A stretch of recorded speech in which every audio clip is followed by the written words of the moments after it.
How to fix Play Store can't download on the Android phone. Hello guys, so all what you have to do to fix this problem is so easy. Just go to your phone and go to settings and then click on apps like this and click again on apps right here, and then all what you have to do is just wait a few seconds and now search for Play Store like this.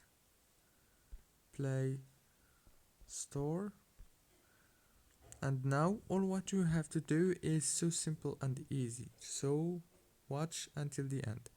Click on storage and then click on clear data and click on clear cache also, and then go back and click on force stop, and then you have to reopen the Play Store, and I am sure 100% and it's gonna work for you well.